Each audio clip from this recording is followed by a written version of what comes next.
Book traversal links for Judges 3 verses 12 to 30. Ehud.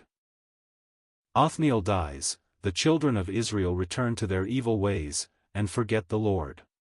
The same God who had strengthened Othniel against the enemy, now, in judgment, strengthens Eglon, king of Moab, against Israel. Eglon and his allies take possession of the city of palm trees, Comp. 1:16, Deuteronomy 34 verse 3, of Jericho, not in its character of the accursed city, but in that of blessing for Israel.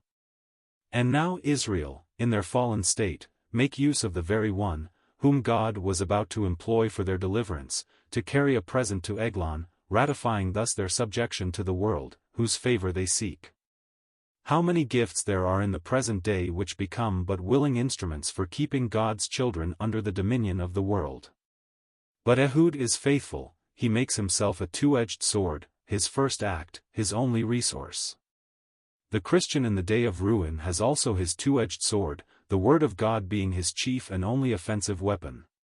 Hebrews 4 verse 12, Revelation 1 verse 16. Revelation 19 verse 15. Ephesians 6 verse 17, true, this sword was only a cubit in length, Ehud's weapon was short, but well suited to its work. It was a tried sword, capable of piercing to the inward parts of God's enemy and of giving him his death blow. Before using his weapon, Ehud girded under his raiment upon his right thigh, carrying it about him, ready for use, not displaying it, conscious that it was there. The Bible is often displayed, and much quoted, without being used.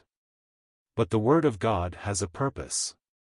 Ehud, left-handed, adapts his sword to his infirmity, girding it on his right thigh. Had he worn it in the usual way it would have been useless.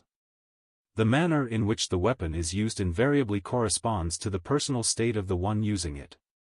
To imitate others is of no avail, as we learn from the case of David, who was unable to handle Saul's sword, being accustomed, as a shepherd, to a sling and a stone.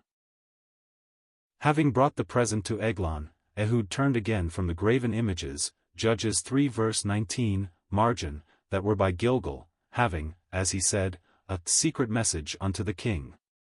It was not, as with many others, a public victory, but a secret, single-handed encounter between the deliverer and the enemy, the public results of which were soon to appear.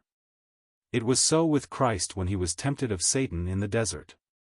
Here all takes place silently, with no apparent struggle, no cry, the enemy was found dead by the servants, who thought their master was resting.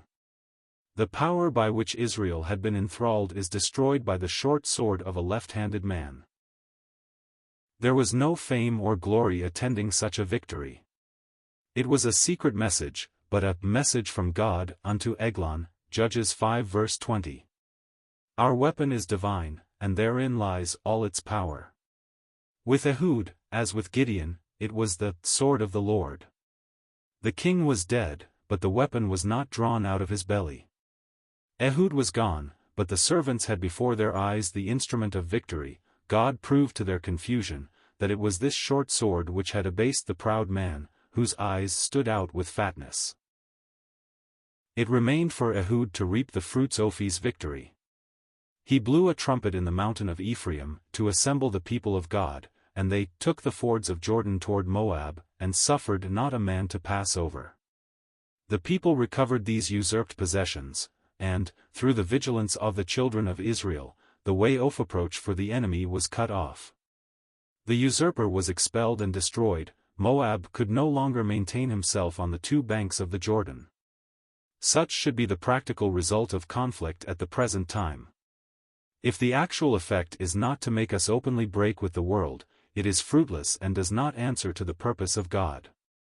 The more complete the separation, the more lasting is the peace. The land, we are told, had rest 80 years.